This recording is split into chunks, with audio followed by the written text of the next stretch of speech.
Your relationships are very important. And for you to do really well in this role and in any role, you're going to need to know like when to leverage your network and sort of how to build relationships and to build trust, not just for yourself, but for the sake of our residents.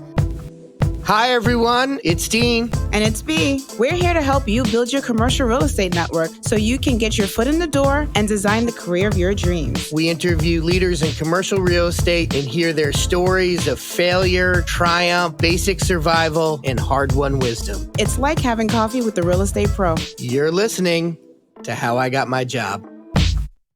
Welcome back to Coffee Connectors. We're super excited for the next episode. B, I'm going to bump this one over to you because I know that you've been talking with our next guest for a while, and hopefully it's the start of a beginning of a long relationship with our next guest and her organization. So we're super excited to have her. Her name is Colleen Fonseca. She is the executive director of the Builders of Color Coalition. I'm excited to have her because she is going to be a resource for you students. So we really want to just talk about what she does. She's new to the industry, so we can talk about how she got into the industry. I think it's going to be a great conversation, Dee. So Colleen, I just said you are the executive director. We only like big titles on this show. So what exactly do you do? First of all, let's talk about Builders of Color Coalition. We want the layman's term here. Let's all the big words aside. We really want the students to understand what you do at the Builders of Color Coalition. Great. Yeah. Well, thanks you both for having me on here, and hello to all the students that are listening and watching. So the Builders of Color Coalition is a nonprofit organization that was started in 2017 by a group of real estate professionals, mostly on the commercial side. So when I say folks on the commercial side, I mean the financiers, investors, sort of the people that are sort of behind the scenes pulling together and bringing together a project to life. So as well as some general contractors, so folks that are actually building the buildings and doing everything that goes inside of the building as well. And so there was a group of them. There were diverse professionals, and they all came together for a dinner and realized that a lot of them were having similar issues, as well as they wanted to figure out a way to bring more people into the industry and to help keep folks that were in the industry and helping them scale and improve their careers and sort of grow their businesses too. So from that little dinner of like 15 or so individuals, we're now an organization that has a network of 650 real estate professionals of color. As well as a team of 10 board members. We're going to be scaling that up in the next few months. And we have 3 full-time staff and an army of consultants that we sort of fold in and sort of work on different projects with around 30 or 40 folks. We work with 40 organizations, including banks, cities, state agencies, as well as private development firms and companies to really help advance diversity, equity, and inclusion across the industry in the greater Boston market. Wow. Colleen, it's an amazing organization, and that's why we're so excited to have you to talk about it. So as the executive director, what exactly do you do for the organization? Yeah, so as the executive director for the organization, my days look very different every single day. But I would say that my main charge is to figure out how do we get to our goals and how do we execute on our goals. So sort of the big pieces of that is sort of strategizing. So figuring out here are the goals that my board has sort of set forth for 4 years. How do I sort of help the organization and the industry move to these goals? So that includes a lot of conversations, a lot of building relationships and learning about what it is that people do. And using that information and sort of gathering it all in my head and with my team to say, okay, we've talked to 10 people about how do we get to this goal. And there's something in the middle here that all 10 of them have sort of said in some shape or form. Let's lean into this and let's make a plan to do this and let's move forward on it. That's really the role of an executive director is like you're, in my role in particular, talking to a lot of different people, coming up with different plans and knowing when to bring in people for different projects and different initiatives. Another big part of my role is fundraising. So bringing in dollars and investments to the organizations, talking about the problem and actually knowing what the problem is as it relates to diversity, equity, and inclusion, and really problem solving. So one thing one of my mentors used to say is when you're in a management or like an executive level role, a big part of your day is putting out fires, like a firefighter. So I would say there's definitely some fires that come up that we have to put out. And we put together events. So I'm working with my team, pulling together events, calling our different partners, fundraising for those events, building programs, and figuring out like what types of programs would best serve people in our network. That's great, Colleen, and kudos to you. I've been seeing your name all over. I know you're winning awards left and right. I think, was it just recently a NAOP award that you were at? That's amazing. Thank you. Would love to just dig into what you were saying, which is really what's the problem here in the sort of the core of the problem. It sounds like the impetus of that that evening conversation that you guys had around dinner, but would love to describe sort of, if you wouldn't mind, if describing what your mission is and really what is the problem that you're trying to solve. Yeah, so at the Builders of Color Coalition, our mission is to advance diversity, equity, and inclusion across the industry. And at BCC, we really envision a market and industry where folks from all different backgrounds can participate in the commercial real estate industry and have an influence on what gets built in every community and every neighborhood, to build both generational wealth for themselves as well as building community wealth. And so some of the data and to understand how deep the problem is here in Greater Boston and sort of across the country. When I first came to BCC, there was no data. We didn't really have any like data sets or numbers. We were really just going based off information that we would hear from people in the industry and what we could visibly see in terms of diversity, equity, and representation. Really, now we have data 2 years into the process here at BCC. And we know that nationally, less than 1% of all development firms are owned by people of color. That's across the country.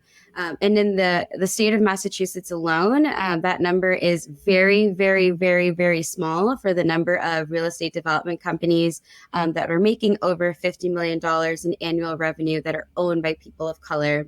It's less than 10 for, and this data sort of goes to Black and Hispanic identifying individuals.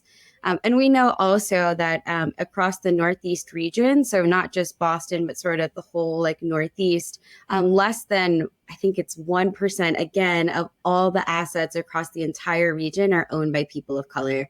These numbers are very shocking, especially given we know that the diversity of this country is like a lot more than 1% for the entire Black, Hispanic, Indigenous, Latino, Latinx, and like people of color in just like markets. So we know that there's like a mismatch that's happening here. How is it that most of the individuals that are building and investing and owning properties and assets across the country do not represent or look like or have the lived experiences of the majority of or like a portion of the US. And so I think for us, we really want to get to matching the demographics of the country and the regions and markets with the individuals that are building and owning prospective projects in their networks. Such an important mission. I mean, B and I really came together with this podcast and with Coffee Connectors around a similar thought, which is, our target audience, our first gens to go to college that are coming here. And if you don't have a network, I think especially in a city like Boston that has a reputation for being very parochial, it's just really hard to break in. And what we're trying to do is help students that don't have that network break in. Would love, because we're trying to give them that hope. Can you give us a little bit of some of your success stories so that the students that are listening to this are saying, hey, we recognize there's problems, but we are in a position to be part of the solution here? Yeah, so I would say there's so many success stories here at BCC. There's some recent ones that we've heard from individuals. Is we recently had someone who is in our network and was mostly working in the nonprofit sort of space and was really interested in moving more into development or architecture, really working more so for a private-based firm. And they came to one of our events a few months ago. They actually met some of the owners of an architecture firm and that doubles and does development that's in our network that supports some of our work. And over multiple conversations, that individual sort of came back to us a few weeks ago and said, "Hey, surprise. So I actually got a job working at that firm from that conversation that we had at the Builders of Color Coalition." And I sort of scratched my head and was like, "That's amazing. I didn't know that you were looking for a role, but that's incredible." And he was really excited because he realized that for years he had sort of been like around the industry. But it's very difficult, like when you don't have like that necessarily like that social capital is something like a phrase I like to use a lot of someone that can sort of reach out to you or someone that you can reach out to in these various firms or institutions to say like, "Hey, like I'm really interested in this role. I'd love to sort of talk more about what's happening in your organization and how maybe my skill sets can match and help you and your team get to your goals." And so after like a few years of applying, sort of cold applying to roles and jobs, I think to see him in particular land a job in an organization that it's very obvious that he loves and he's going to be very successful in and be really supported in, and I think has a great skill set and unique skill set that doesn't look like their traditional candidates at that firm, is really exciting for me. And beyond that, we know at the Builders of Color Coalition that, and we've been able to connect lots of different folks in our network to the opportunities that match their talents sort of informally, because we have and create the social settings and the social space for those individuals to come together to ultimately build those relationships that equal opportunities. Colleen, I just think, again, thank you for what you're doing. This is a huge thing that you're doing for the industry. It's necessary, clearly. Dean and I and Northbridge is working on it through, Coffee Connectors. You're doing it on your end. Like everyone's really trying to make a change here, and you're doing it in such a big way. So, I was so happy to be highlighting the organization. We'll come back to it, obviously, because I do want to touch upon some of the things you're doing on the student end and some of the things you're doing for students, because you're also working for individuals working in commercial real estate, but you're looking at the pipeline as well. So we'll get back to that. What I do want to dig into is who Colleen is, because you are new to the industry. As much as you're like talking about it and you are going after it and you're helping to make a change in the industry, before you got here, you were working for the city of Providence. And we want to start from the beginning, right? How did you, immigrant, you have family who are immigrants who come to this country, Cape Verdean descent, and now you're like, basically running the game in commercial real estate. Tell me, how did you get there? Like, when did you even figure out about commercial real estate? Let's start from the start. Yeah, so I would say it took me a while to find commercial real estate. I think it was always sort of in the background, but I didn't necessarily have the vision and to be able to cut through and sort of see that it was there. So I started off as a biology major in college, which always makes everyone chuckle.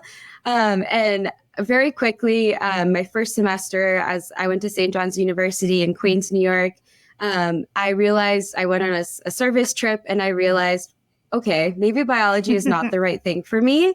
I had gone to New Orleans and seen families and individuals that had been impacted by Hurricane Katrina. I had no idea how much that would impact me to see people opening their laundry machines for the first time in 7 years since the hurricane, the first time them going into their house and sort of me and a team of volunteers there to be like, "We're here to help you. This is really like, right." And I think that was an opportunity where I could have seen commercial real estate, but instead I saw the impact that government and government institutions played in either supporting or not supporting the residents of New Orleans after the hurricane.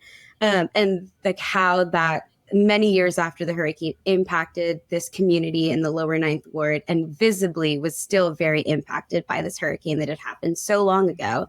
I sort of wanted to get into government. Everyone was talking about there was these government programs, the deeds. We lost the deeds. They were lost at City Hall. We couldn't get back into our homes. And I sort of thought, like, I actually don't know anything about my local government. I don't know what to do at City Hall other than pay my taxes.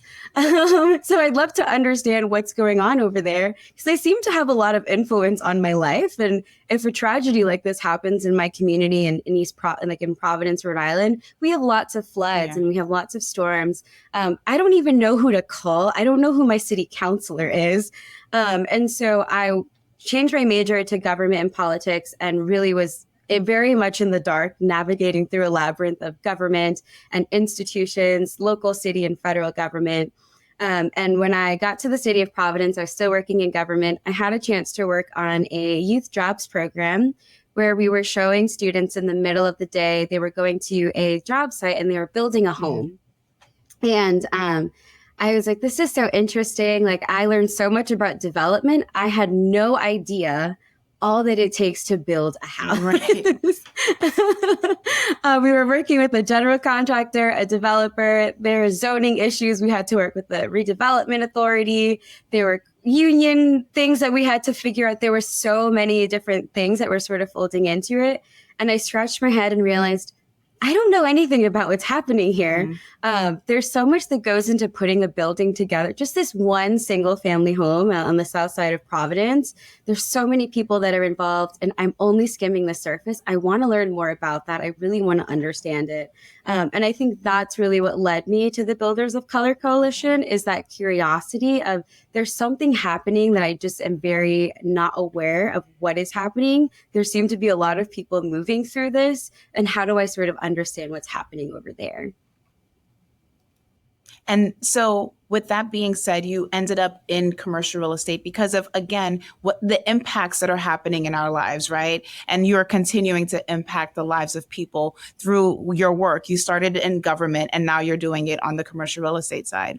Can you talk to us about some of the experiences you had and learning experiences like through as you were basically figuring out how to get to that point, right? So if you're thinking about the people who are listening, the students who are listening, you talk a lot about social capital, right? Yeah. And you told me a really interesting story about social capital when you were an intern and that transition. Talk a little bit about that. Oh, yes. This is a very funny story when I sort of look back on it. So I, many years ago, had interned in the city of Providence as a college student. And a few years after I graduated from college, was working a role in a different agency and had been at that agency for, I think, 3 or 4 years and was ready to sort of make a transition into a new role. I had been on the City of Providence's website and saw that there was a role that was open. And I thought, oh, like that seems like an interesting role. And I had been sort of cold applying, just like submitting my resume on like the Indeeds, the LinkedIn, like all these different roles. And I wasn't getting anything. And I thought it was very strange. I thought, I think that I have something going on here. I seem to match the career, like the job description and expectations, but something's not happening. I'm not getting calls back. I'm not sure why. And I cold applied for this role at the back of the city of Providence.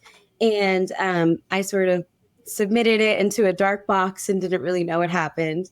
A few weeks later, I got a call from a phone number, and it was one of my former intern supervisors from the city of Providence. And they said to me, Colleen, like, what's going on? And right. I was sort of like, hi, I think this is this person. Your voice sounds familiar. I'm not sure who this is. And they sort of said to me, why didn't you call us? Right. You applied for this role in the city. Why didn't you call us? We loved working with you as an intern. We haven't heard from you since you left your internship. We've been following what you've been doing on social media. Wait, you're a great fit for this role. Like, why didn't you think to call us? Like, we're actually kind of like offended. And I scratched my head and I thought, like, I actually thought that might have been cheating somehow. Like, I'm not really sure. Like, Yeah. I wasn't sure that was what I was supposed to do. And from there, like, I went through the whole interview process. It was a really intense interview process, but ended up getting the role. And I remember the leaders of the agents, the department I was going into, my first day sort of brought me in, they closed the door and they said, Colleen, you're never going to make a mistake like that again. Mm-hmm. Mm-hmm. Your relationships are very important. And for you to do really well in this role and in any role, you're going to need to know like when to leverage your network and sort of how to build relationships and to build trust, not just for yourself, but for the sake of our residents. And I'll never forget that. I think from then on, I was always sort of thinking through like, I know so many people, even in college, like you meet so many people, but you lose that connection.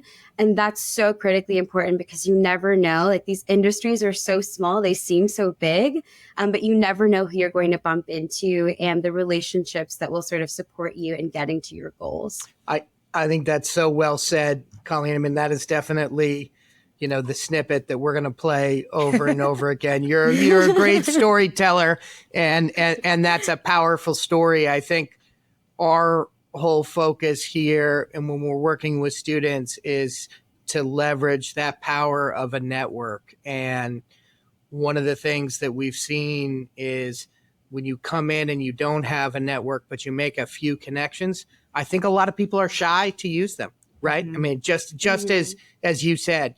And on the flip side, you have a lot of people that you're competing against who are using the power of their whole network to get ahead, to get a job. If you look at the statistics, almost, depending on which statistic you look at, 85 to 90% of all jobs are achieved through networking.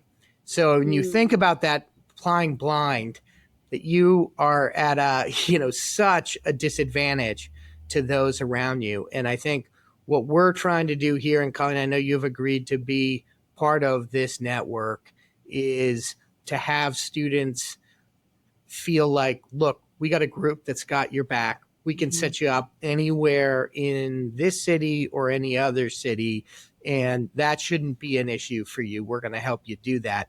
But part of it, I think, as you were saying, is getting the confidence to know, hey, this is okay. And I think what B and I are trying to teach as we go through are some of the unwritten rules, because people don't know how to use that social currency. So I don't know if you have any thoughts on that, but how you sort of express those unwritten rules for someone that's coming in, they're saying, hey, look, I'm talking to people I don't really know for the first time. I'm not comfortable because they're not close friends of mine. How do I convert that into another meeting or a job? But Colleen, before you jump in, I think one of the things I do want to highlight is the fact that you called it cheating. Like you said, I didn't want to cheat. And I need everyone to hear that over and over, because it's not cheating. It's something that happens every day in America. And I think maybe when you come from a family that isn't from here, these are things that you're not taught. So that's the number one thing I want everyone to get out of their heads, is the fact that they think that this is a thing that you're cheating or you're doing something wrong. I think that's the number one thing I wanted to pull out of that, the piece that you said. Yeah, I would say that's such a great point to pick up on, B. I think for me in particular, my parents are immigrants to this country, and there hasn't necessarily been that access to corporate roles and sort of the norms and understandings around that. So it was very difficult for me to understand like that social currency, social capital, like that Dean was also like pulling out and alluding to, because it does feel very foreign. It's like when someone would pass me a business card, I remember in college, there were moments where, especially in my first 2 years, I would look at the business card and think like, what am I supposed to do with this? I think I'm supposed to send them an email, but no one has really told me what to do. Right. And it wasn't until I luckily made friends with someone in the Career Center who I didn't know was working in the Career Center. I thought they were a student. and said to me, Colleen, you have this stack of business cards. Have you ever emailed them or reached out to them? And I thought like, no, I thought I was just supposed to like keep them if I ever needed them in the future.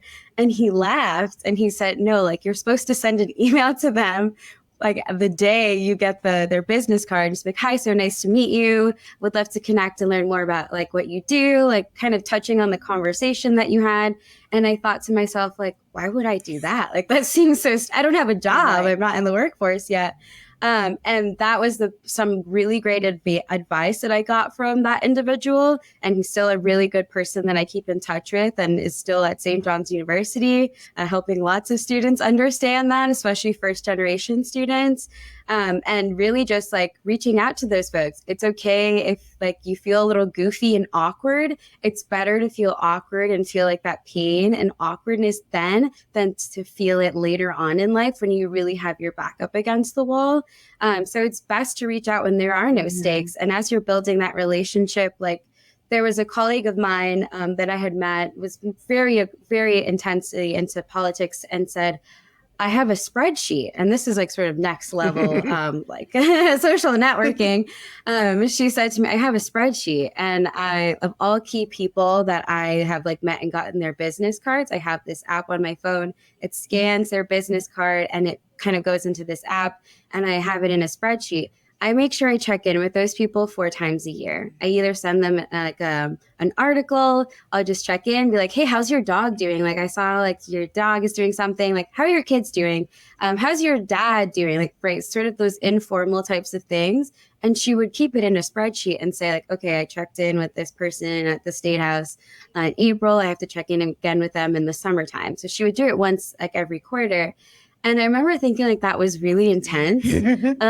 But like how like very much so when you're an executive director, like you have to think through like, when was the last time I talked to that person? Like I need to make sure I'm still building that relationship and being very intentional about it. So when you're seeing those articles, like if you've met someone at a conference and you're seeing an article or seeing a social media post or like or something about them or the company that they work for, send it to that person you have that business card for. It's going to feel really goofy, but now you have something to talk about. The other thing I wanted to pull out, which I feel like a lot of students stay away from this center, the Career Center.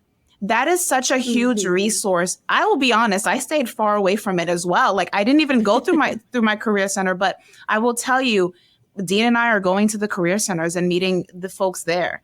And so I want you to know that that is also a resource to you that is not used as much. And when I speak to the Career Centers and the directors of the Career Centers, they're like, the students don't come. You guys have to start going, and you cannot wait until your senior year to go to the Career Center. So wanted to say that. I want to shift gears a little bit, Colleen, and just talk about level setting success. That is something that you are so fondly thought of when I say that, because you gave me a story and I wanted you to share it. Having to work 2 to 3 jobs up until recently. Like I want you to share that with the students, because a lot of folks don't really understand like when you get to success, what that means and what that feels like. Yeah. So, I was recently at a conference, and I think it was the Black Economic Council of Massachusetts. They hold an annual like Massachusetts business like expo type of event. And I was sitting in the audience, and someone who was on the stage, like this big like national podcaster, has like all of these like businesses, said, I think sometimes like people when they're in the audience, they think that there's so much that separates them like from being an audience member to being someone who's on this stage, when the reality is that there's a lot less that separates us than like kind of would keep you from being on this stage like in the next few months or in the next few years. And I thought back to a lot of experiences that I had as a young person, just in many cases having to work like 2, in many instances, especially when I first started out in college, 3 jobs at a time. not really having like the support necessarily of calling up my family to say like, hey, I want to do this internship over the summer. Can you all pay New York City rents for me for the next 3 months? Right. Like the rest of my colleagues. I got into this really prestigious like internship program in DC. Can you do like that was just not an option for me unless I worked like really hard. And I'm very fortunate that I had a network of friends, especially when I got to college, that were in a similar experiences as I was, where it was we were working very hard, like it was very difficult, and I think that like especially moving into like the working world, it's feeling like there's so much more that's different about me than's the same. Like I kind of come from a different world. Sometimes it felt like, especially when I entered the workforce and did my first few internships, it was very isolating. It was very hard. I felt like I had nothing in common with some of my peers. And it was really hard, like, especially having to explain a lot of like my like background, but like not wanting to dive too deep into it because I wasn't really sure where other people were at when they were asking those questions. So it was very hard. But I would say that one thing is like that relationships piece and building those relationships, especially like in my first role and the roles after that. Like I was able to find commonality, for example, with like someone who was like a former Vietnam War veteran, like years and years and years in the industry, and like is honestly someone I still keep in touch with and have a lot in common with now. But I think that like for me going into these spaces the first time, it was very like I don't belong here sometimes. And just knowing that like you do belong there, like there's nothing wrong with like having to get to success a very different way than you're sort of seeing maybe your peers, your friends, your coworkers getting it to. You still are in the same place and you obviously have something going on for you to be in that same place. That's a great point, Colleen. And I think one of the things that we think about is kind of reshaping how people view their own narrative in a lot of ways. Because I think instead of being shy about some of these experiences, I think people need to come in with a huge sense of pride, because what we've seen and over, you look at all of, the literature on success, it really is about perseverance, working hard, being able to figure out a situation and figure out how to get to the next level. And so many of the kids that we have come through our programs, have these incredible skill sets. And when you look at some of the people that are top in the industry in commercial real estate, they have similar stories to tell as well. It wasn't just handed to them. They started with nothing. They figured things out along the way. And so I think one of the things that we're trying to do is, hey, how do you be how do you take pride in this experience that you've have? How do you tell that story to your employers? I think society in general is getting much more attuned to understanding the benefits of that and looking for that. I think the days of just looking at prestigious internships that, cost a lot of money, I think are waning. And then I think the next question becomes, okay, I've got a sense of pride about this and I'm doing this. I'd be really curious, and B talks about this a lot, is how do you be your authentic self at work while at the same time trying to meld with maybe a different culture than you grow up with? It seems that's a feedback and a question that we get from a lot of our students. It's like, I'm trying to navigate both sort of being in this new world and being a part of it, but I don't want to lose who I am, and I want to bring all of those things together in one package. Wow, those are two really big questions, Dean. Sorry. I think what I would say, I think my first initial thought to both of those questions is relationships and trust. And I know that it's something that I've said, and like I'm sure you all students have heard this a lot, but I think that really has like a really big influence. And I think, Dean, to go to like your earlier point of really successful folks in commercial real estate, when they open up and you have a relationship with them, as I've had like the privilege to have, you learn so much about their experiences that when you sort of see them, like, again, like on the stage or like at the ribbon cutting of their new project, you would never know or think of everything that it took for them to get to that place. And it's many instances, I would say, a very like humbling experience, because it's like, wow, firstly, we've built enough of a relationship that you trust me to share this part of yourself, which is something that you only do when you kind of like trust people and have like that level of like respect. And then I think that also just helps for you to also see like that gap between me and that person is not as long and as far away as I initially thought. There's actually like a lot of commonality that we can find, even though on the outside visually, it looks like we're so different. Right. And I think I would say in terms of like being your authentic self, it's hard. It's not always easy.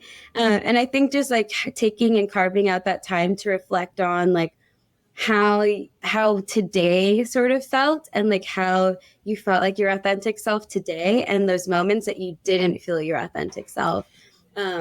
Yes, Colleen, I 100% understand what you're saying. Just going back to that, how far and close you are to the actual person. I think that's kind of why we're doing this podcast. I do want to circle back to BCC, right? Because as I promised, I do want to make sure before we end the podcast that we talk about some of the resources that you guys have at BCC and how you're working with other organizations to help students and help the pipeline within commercial real estate. Do you want to just go into a little bit of that and what you guys are doing over there? Yeah, so in terms of building out the pipeline here at BCC, so we do have a university like institutional partners resource. So if you are a young person that's currently in college or sort of exiting out of college, you can reach out to us, and we have a guidebook of all the internship programs that we're aware of through our partner organizations. This includes like the private real estate firms, as well as sort of like different organizations that host different internship programs or summer programs as well. And like any rotational sort of like entry level roles. We also try to keep up to date on all of the scholarships that are available. So often our trade association partners, and trade associations are sort of like, think of it sort of as like a campus group almost, but like for adults. Right. So like there's like the Greater Boston Real Estate Board, NAIOP Massachusetts, Urban Land Institute. They all have like these programs that they offer as well. And sometimes they have scholarships. So if you reach out to us, we'll send you that like guidebook, and you'll get like internship information as well as like mentorship programs. And I think just to take a step back too, we have relationships with lots of the local trade associations here in Boston. So if you are moving to the Boston market, or you're already here, you're a college student, reach out to us. We have a Meet the Associations initiative as well, where we offer 1 year of free membership to one of the local trade associations. These trade associations are, sometimes $600 to $1,200, $1,500 on the really expensive side for a year of membership. And it helps you get into different events, panels, like sort of different programs as well. So if you reach out to us, we usually launch it around like December and January. If you just sort of keep an eye out on our LinkedIn or our Instagram as well, we do launch that, and it is public. So anyone who sort of signs up and is in the industry or sort of wants to move into the industry, that's also something that we offer. And when we go to those events, I will also say this is a really important point that I'd like to share with the students. When you sign up for Meet the Associations, it's not just you going alone to these events. Wow. Honestly, a good amount of time, me and my staff, like when we go to these events, we'll reach out to everyone that signed up for Meet the Associations, and we'll say like, hey, there's this event going on at the end of the month. Do you want to come? There'll be like 6 other people from the organization with us. We'd love to meet up with you beforehand so you don't feel like an awkward taco sort of throughout the event. So we also have like that built into that initiative as well, which is really important for me because I know when I first came into the industry, I was like the new girl sort of walking into every room, and I didn't know anyone and nobody knew me. And I think having that sort of core people that when you're having an awkward moment at an event or like a conversation stalls, you sort of know, oh, I have a person in somewhere in the room that I can sort of talk to. That's always helpful to know you have a friend in the room. Yeah. So, Colleen, thank you again for giving that data. As a reminder, students, we do have show notes. I know Colleen kind of went really quickly. We will put that in the show notes, everything that Colleen mentioned, because it's a lot of good information and you should absolutely take advantage of it. Dean, I know this is your favorite part of the show, so go ahead and have at it, that final question.